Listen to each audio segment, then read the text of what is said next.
राजहंस पाठशाला में मैं शेफाली शर्मा 10वीं के हिंदी के सभी छात्रों का बहुत बहुत स्वागत करती हूँ। आज मैं आपके लिए लेके आई हूँ तुलसीदास का पाठ राम लक्ष्मण परशुराम संवाद। आज हम इसके एमसीक्यूज यानी बहुविकल्पात्मक प्रश्न करेंगे और पहले की भांति मैंने इस पाठ को भी प्रश्नों के आधार पर कुछ चक्रों में बांटा है। तो आइए चलिए देखते हैं प्रथम चक्र का पहला प्रश्न क्या है। पहला प्रश्न है, विद्वानों के अनुसार तुलसीदास का जन्म स्थान किसे माना जाता है, यानी किस जगह को माना जाता है। और हमारे विकल्प हैं बांदा जिले का राजापुर गांव, एटा जिले का सोरों नामक स्थान, सीही गांव, क और ख दोनों। तो आपको जानकारी के लिए बता दूं कि विद्वानों में मतभेद है तुलसीदास के जन्म स्थान को लेकर। कुछ लोग बांदा जिले का राजापुर गांव मानते हैं, तो कुछ लोग मानते हैं कि एटा जिले के सोरों नामक स्थान में उनको जन्म मिला था। तो सीही आपको ध्यान होगा तुलसीदास जी का जन्म स्थान है। तो हमारा जो सही विकल्प होगा वो है क और ख दोनों। हमारा अगला प्रश्न है, तुलसीदास कौन सी भक्ति परंपरा के सर्वश्रेष्ठ कवि माने जाते हैं। कृष्ण भक्ति परंपरा, राम भक्ति परंपरा, विष्णु भक्ति परंपरा या शैव भक्ति परंपरा। आप सब ये जान लीजिए कि हमारे देश में अनेक भक्ति परंपराएं चली हैं। तो जो लोग कृष्ण की भक्ति करते हैं उनको कृष्ण भक्ति परंपरा वाला कहते हैं। राम भक्ति परंपरा जो राम की भक्ति करते हैं, विष्णु की भक्ति और शिव की भक्ति करने वाले विष्णु भक्ति परंपरा या शैव भक्ति परंपरा वाले रहे हैं। तो जैसा कि हम जानते हैं और हमने पाठ भी पढ़ा है, राम से संबंधित पाठ है, इसका मतलब तुलसीदास राम भक्ति परंपरा के सर्वश्रेष्ठ कवि माने जाते हैं। आइए अब चलें अगले प्रश्न की तरफ। तीसरा प्रश्न है, उत्तर भारत में तुलसीदास का कौन सा काव्य सर्वाधिक प्रचलित हुआ है।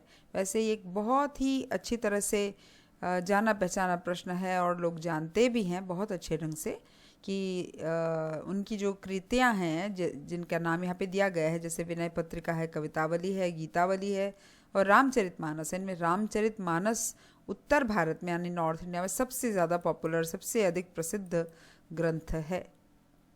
तो सही विकल्प है घ।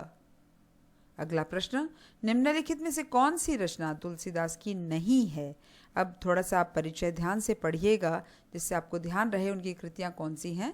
यहाँ पर विकल्प हैं दोहावली, कवितावली, सूरसागर या विनय पत्रिका। यहाँ पर आपको स्पष्ट दिखाई दे रहा है कि सूरदास की कृति सूरसागर, जो आप पिछले पाठ में पढ़ भी चुके हैं, तुलसीदास की कृति नहीं है। तो सही विकल्प है ग। अगला प्रश्न, तुलसीदास का कौन सी भाषाओं पर अधिकार था। अधिकार का मतलब बड़ा कमांड था। तो हम जानते हैं रामचरितमानस तो उन्होंने अवधी में लिखी, उन्होंने ब्रज भाषा में भी काव्य लिखे हैं, वैसे उन्होंने संस्कृत में भी लिखा है, लेकिन यहाँ के जो विकल्प हैं उनके अनुसार अवधी और ब्रज भाषा दो भाषाएं हैं। हिंदी बाद में, जिसे हम खड़ी बोली हिंदी कहते हैं, वो बाद में डेवलप हुई। तो यहाँ पर आप देख रहे हैं क और ख, ये दोनों ही विकल्प होने के कारण घ वाला विकल्प ठीक। आइए अब करें छठा प्रश्न, तुलसीदास की मृत्यु कब और कहाँ हुई थी। 1623 ईस्वी काशी में, 1632 ईस्वी मथुरा में, 1668 ईस्वी वृंदावन में या 1762 ईस्वी सीही में। इस तरह के प्रश्न कुछ याद करने वाले होते हैं। ध्यान रखिए कि तुलसीदास की मृत्यु काशी में यानी बनारस में हुई थी और 1623 ईस्वी में हुई थी। आइए देखें, सही विकल्प यही है ना, यही सही विकल्प है क। अगला प्रश्न, रामचरितमानस की रचना किस भाषा में हुई है। आप लोगों ने पाठ पढ़ा होगा और आपको ध्यान होगा, आपके अध्यापक या अध्यापिका जी ने ज़रूर बताया होगा। उसका जो रचना का आधार है यानी जो भाषा है वो अवधी है।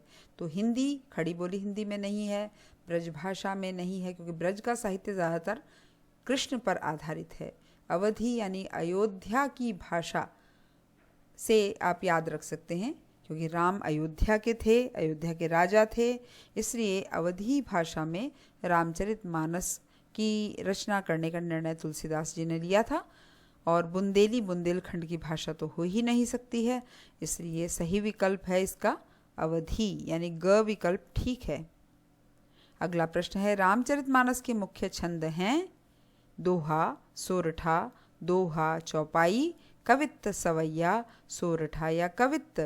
यहाँ पर आपने जो पाठ पढ़ा है राम लक्ष्मण परशुराम संवाद के अंश के रूप में, वहाँ पर आप देखते हैं मुख्य छंद दोहा और चौपाई ही है। वैसे कई अन्य छंद भी प्रयुक्त हुए हैं, लेकिन मुख्य रूप से यही छंद प्रयुक्त हुआ है रामचरितमानस में। तो सही विकल्प है इसका दोहा और चौपाई। अगला प्रश्न, तुलसीदास की रचनाओं में निम्नलिखित रूप देखने को मिलते हैं, यानी जो उनकी रचना का जो प्रारूप है या जो फॉर्मेशन हुई है वो किस रूप में हुई है, इस पर आधारित प्रश्न है। प्रबंध है, मुक्तक है, खंडकाव्य है या क और ख दोनों। थोड़ा सा समझ लीजिए। प्रबंध का मतलब है एक ऐसी कहानी जो शुरू से आखिर तक बंधी हुई है। मुक्तक का मतलब होता है ऐसी कहानी या ऐसा काव्य जहाँ के अलग अलग श्लोकों को भी अलग अलग यानी इंडिविजुअली पढ़ा जा सकता है। खंड काव्य का मतलब किसी एक बहुत बड़ी कहानी में से एक छोटी सी कहानी लेकर उस पर काव्य लिखना। तो यहाँ पर हम देखते हैं कि तुलसीदास का जो रामचरितमानस है वो एक राम की कहानी के रूप में भी है, इसलिए प्रबंध है। और जब हम उसके दोहे की या चौपाई की अलग अलग ढंग से प्रयोग करते हैं या उनको उल्लेख करते हैं तो हम उनको मुक्तक के रूप में भी पढ़ सकते हैं। तो सही विकल्प है क और ख दोनों। अगला प्रश्न है द्वितीय चक्र से। अब इसमें पाठ परिचय से जुड़े हुए कुछ प्रश्न हम करेंगे। इसका पहला प्रश्न है, राम लक्ष्मण परशुराम संवाद रामचरितमानस के किस अंश से उद्धृत हुआ है? अंश का मतलब ये है कि कौन से भाग से, कौन से चैप्टर से। तो रामचरितमानस के जो चैप्टर्स हैं उनको कांड कहा जाता है, और ये अयोध्या कांड से है या सुंदर कांड से है या किष्किंधा कांड से है, बाल कांड से है। तो ध्यान रखिए, राम के जीवन की जो प्रारंभिक कथा है, उनके विवाह तक की कहानी, वो बाल कांड में यानी पहले चैप्टर में है। तो इसका सही जवाब होगा बाल कांड। अगला प्रश्न है, सीता स्वयंवर में किसने शिव धनुष तोड़ा था? ये तो बहुत आसान सा प्रश्न है। श्री राम ने, लक्ष्मण ने, परशुराम ने या विश्वामित्र ने? तो सही जवाब है श्री राम ने। परशुराम का क्रोध कैसे शांत हुआ? राम के विनय से। बात ठीक है, राम के विनय से हुआ था। विश्वामित्र के समझाने से? ऐसा तो नहीं। राम की शक्ति परीक्षा से? ऐसा भी नहीं। उपर्युक्त सभी, क्या ये ठीक है? ये सारे के सारे ठीक हैं। तो हम देखते हैं नहीं, राम के विनय से ही परशुराम का क्रोध शांत हुआ था। अगला प्रश्न, इस प्रसंग की सबसे बड़ी विशेषता क्या है? श्रृंगार वर्णन है।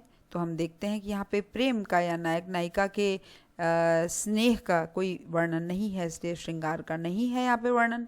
व्यंग्य वचन यहाँ पर हैं। परशुराम को लक्ष्मण रह रहकर व्यंग्य वचन सुनाते हैं। वीर रस का भी वर्णन है। कई जगह पर हमें परशुराम का और लक्ष्मण का उत्साह देखने को मिलता है। इसलिए ये वाला जो विकल्प है यानी घ विकल्प हमें ठीक लगता है। ये देखें, यही विकल्प ठीक है।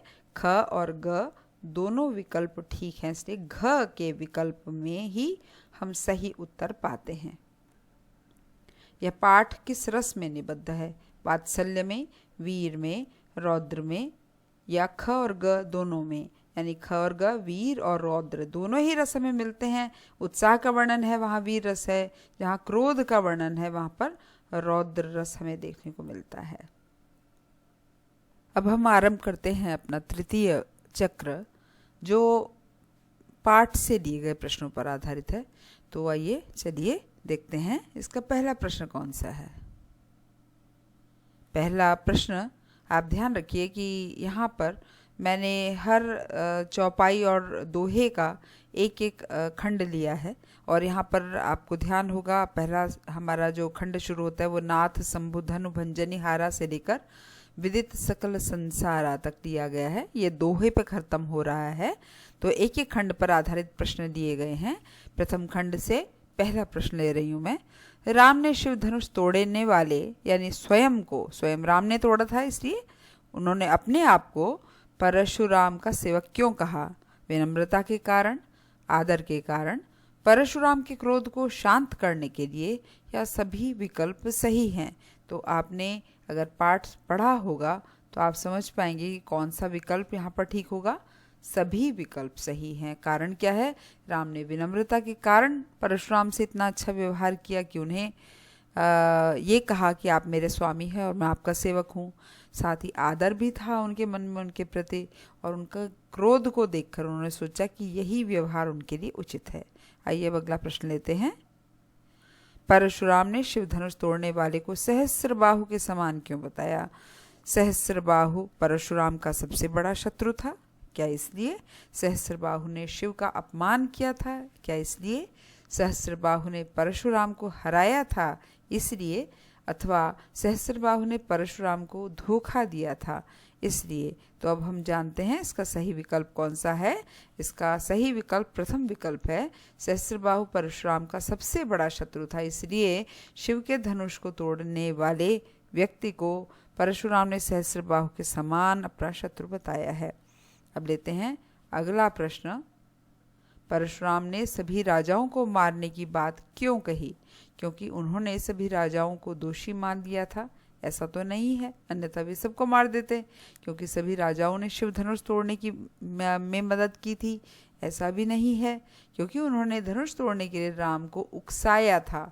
ऐसा भी हम जानते हैं कि नहीं है।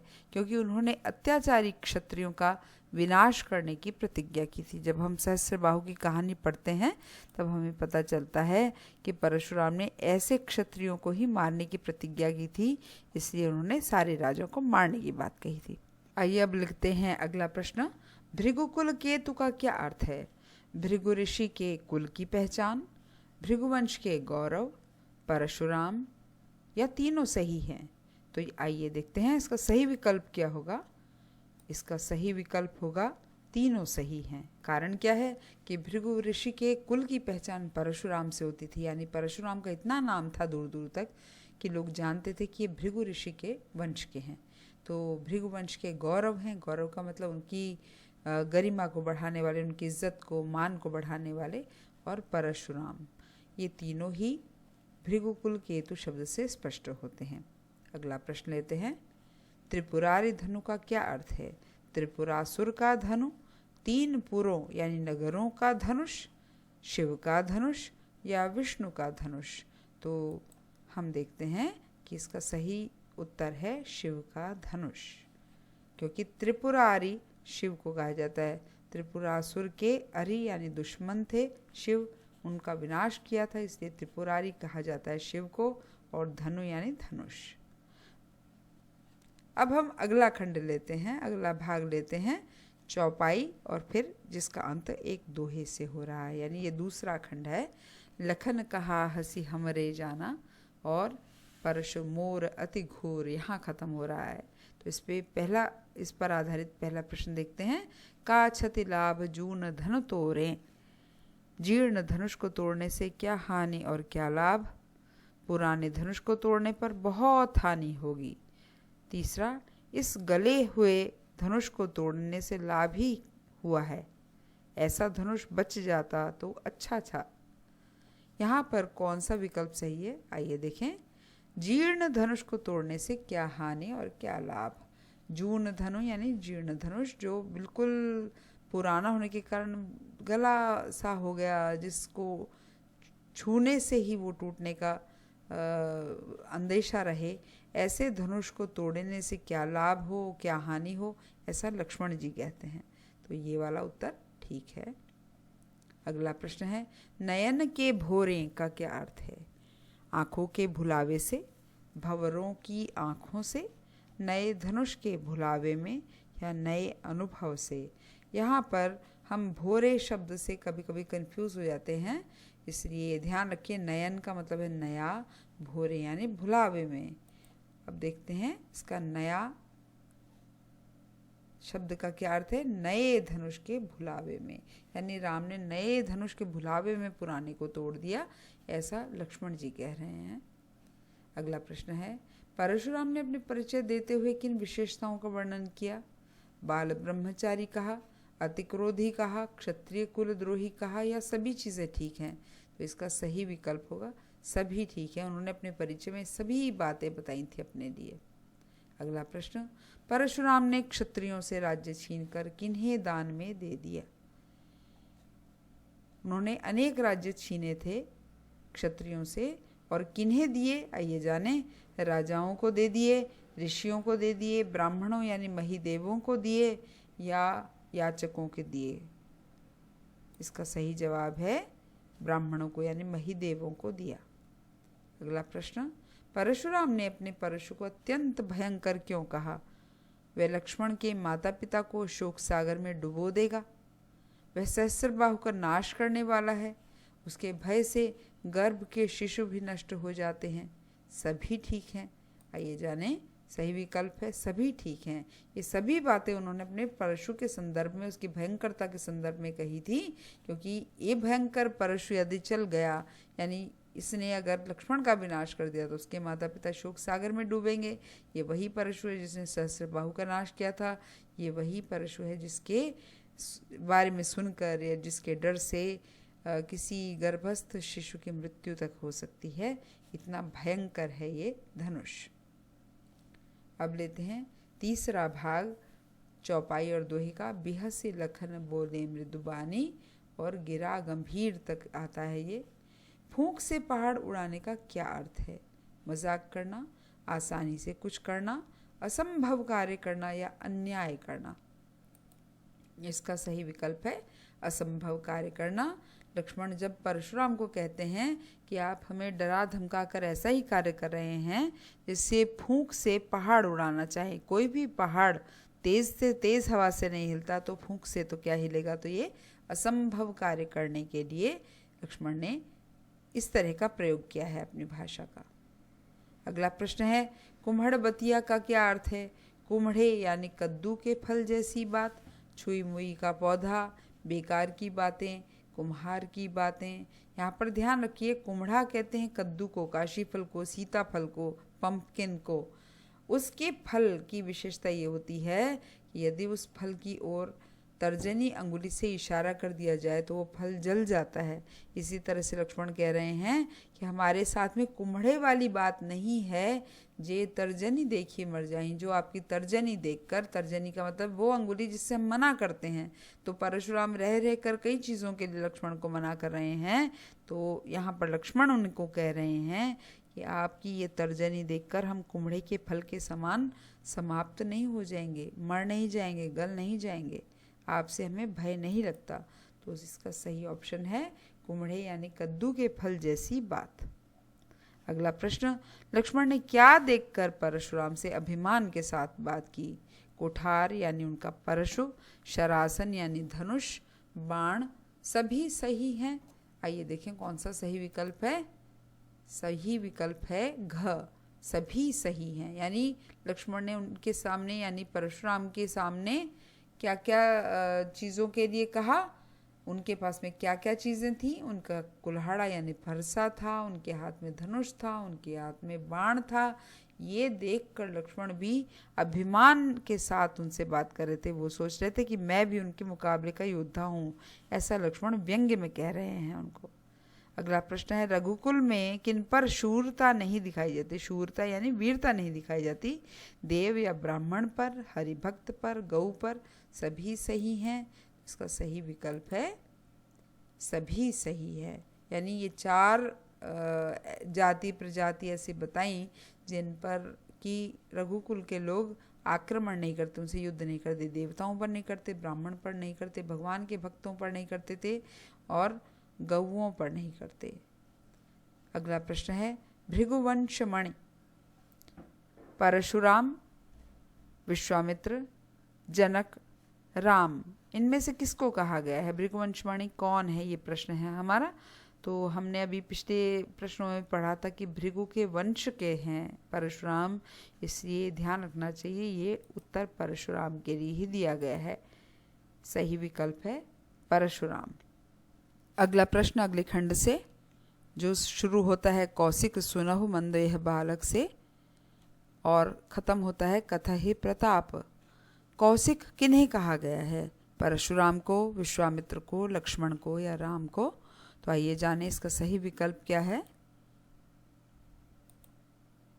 कौशिक कहा गया है विश्वामित्र को, क्योंकि ये कुशिक वंश में पैदा हुए थे, कुशिक ऋषि के वंश में पैदा हुए थे। ठीक है, तो अगला प्रश्न लेते हैं भानुवंश राकेश कलंकु का क्या अर्थ है? सूर्यवंश पूर्णिमा के चंद्र के समान है, तो ये बात ठीक है। भानुवंश राकेश ये कहा गया है। सूर्यवंश, राकेश का मतलब पूर्णिमा का चंद्रमा, उसके समान है। लक्ष्मण चंद्रमा में कलंक जैसे हैं, तो यहाँ पे कलंक लक्ष्मण को ही कहा गया है। लक्ष्मण अपने वंश के कलंक के समान है। ये भी कहा गया है कि वो अगर चंद्रमा के समान है तो इस पूरे वंश को कलंकित कर रहे हैं लक्ष्मण। तो इसका सही जवाब कौन सा होना चाहिए? घ होना चाहिए। इसके तीनों विकल्प ठीक हैं। अगला प्रश्न, काल कबलु क्या अर्थ है? का क्या अर्थ है?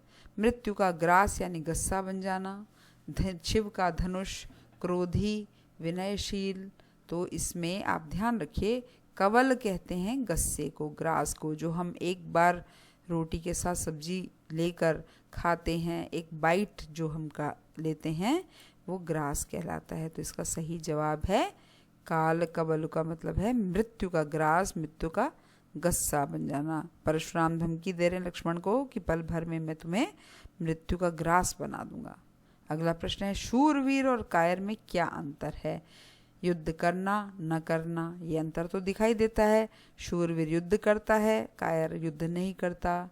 फिर अपनी प्रशंसा न करना, वीर अपनी प्रशंसा अपने मुंह से नहीं करते, कायर अपनी प्रशंसा अपने मुंह से करते हैं। शत्रु के सामने युद्ध करना, ये शूरवीर का गुण है। शत्रु के सामने अपनी वीरता के गीत गाना, वीरता दिखाना नहीं बल्कि केवल गीत गाना, ये तीनों ही चीज़ें शूरवीर और कायर में अलग अलग हैं। तो हम देखते हैं इसका विकल्प घ ठीक है, क्योंकि ये तीनों ही बातें शूरवीर और कायर के लिए यहाँ कही गई हैं। अगला प्रश्न है, परशुराम ने विश्वामित्र से लक्ष्मण को डांटने को क्यों कहा? क्योंकि वे लक्ष्मण के गुरु थे, ये बात ठीक है। क्योंकि लक्ष्मण अनुशासनहीनता दिखा रहे थे, इसलिए भी कहा होगा। क्योंकि लक्ष्मण परशुराम की आज्ञा नहीं मान रहे थे, ये तीनों ही कारण ठीक लगते हैं हमें। तो हम देखते हैं कौन सा विकल्प सही है। सभी सही हैं, यानी घ विकल्प ठीक है। अब लेते हैं पांचवा अंश, तुम तो काल हाँक जनु लावा।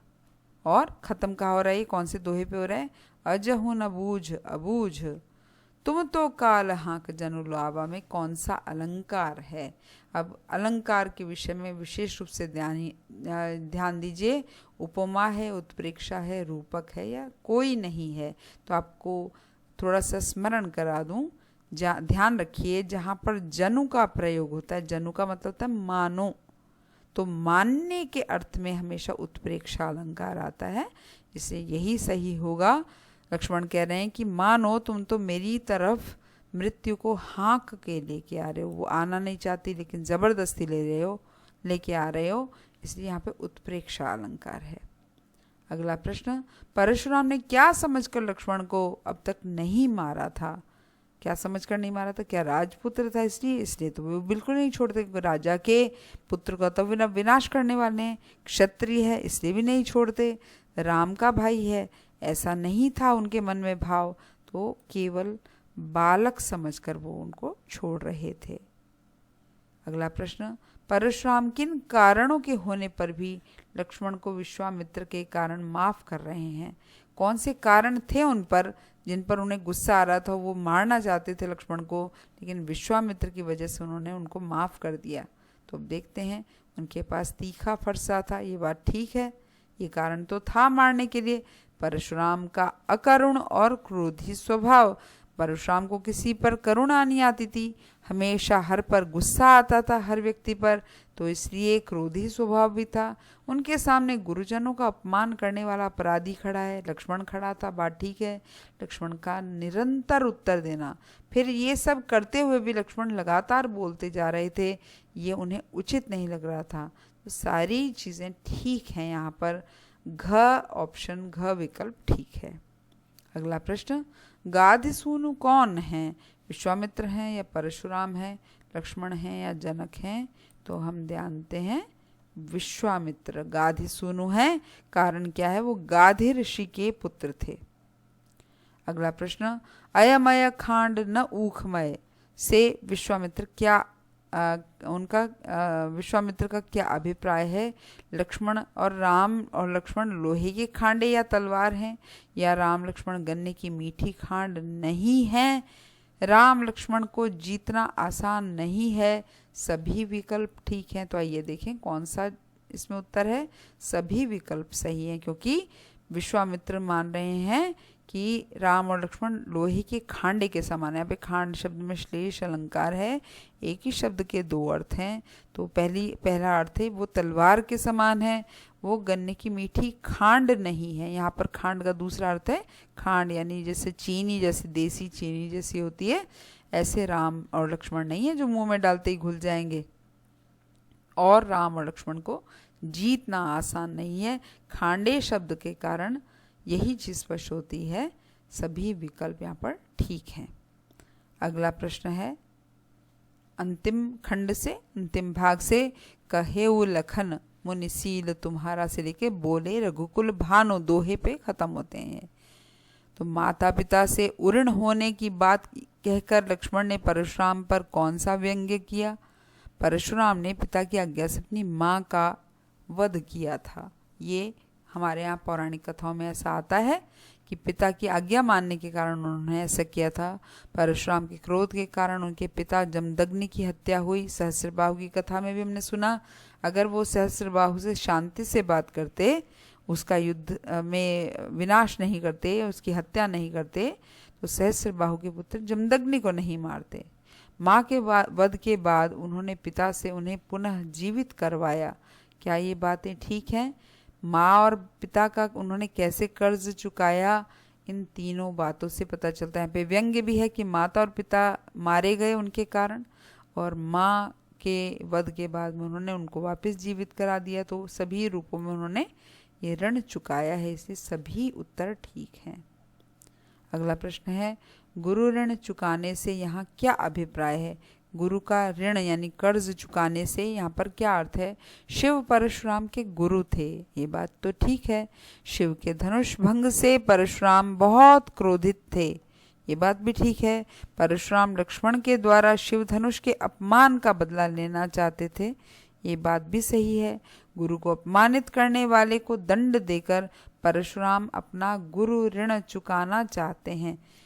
अब यहाँ पर गुरु ऋण चुकाने की बात पूछी गई, उसका अभिप्राय पूछा गया। तो यद्यपि ये तीनों वाक्य ठीक हैं, लेकिन गुरु ऋण की बात केवल यहाँ पर हो रही है कि गुरु को अपमानित करने वाले को दंड देकर वो परशुराम जो थे वो अपना गुरु का ऋण यानी अपने शिव जो उनके गुरु थे उनका ऋण चुकाना चाहते थे। तो सही विकल्प होगा अंतिम।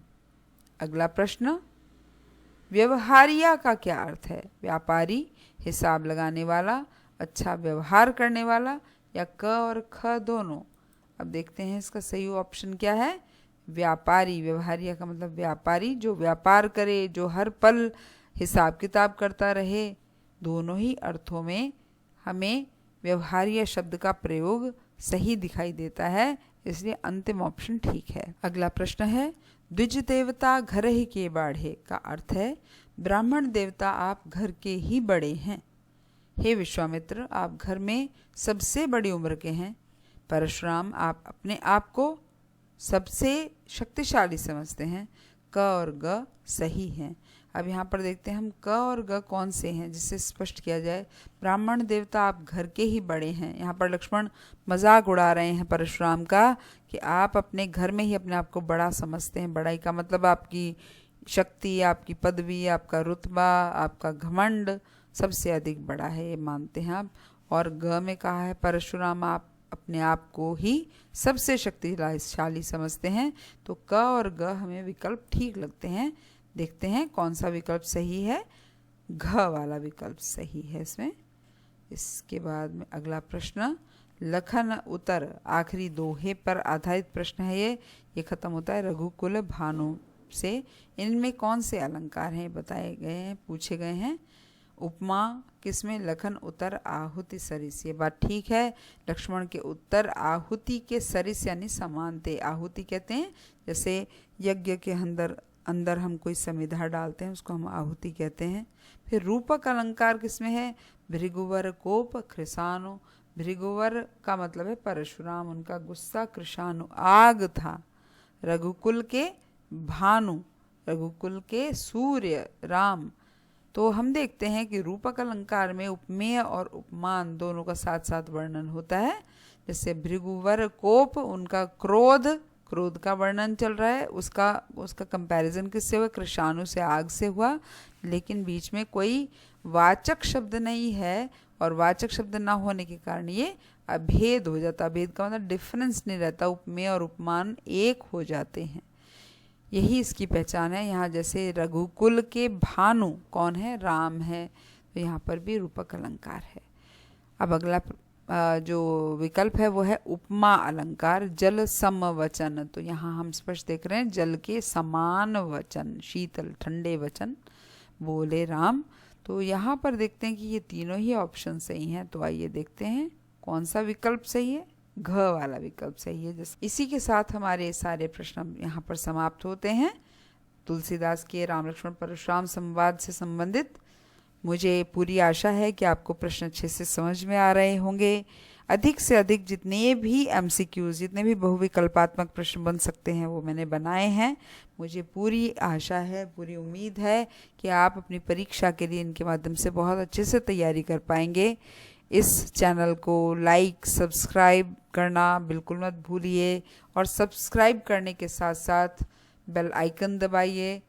और मुझे पूरी उम्मीद है कि राजहंस की कक्षाओं के साथ आप इसी तरह से आगे भी जुड़े रहेंगे और अपना ध्यान इसके हर नए वीडियो पर बनाए रखेंगे। धन्यवाद। सभी को बहुत बहुत शुभकामनाएं आने वाली परीक्षा के लिए।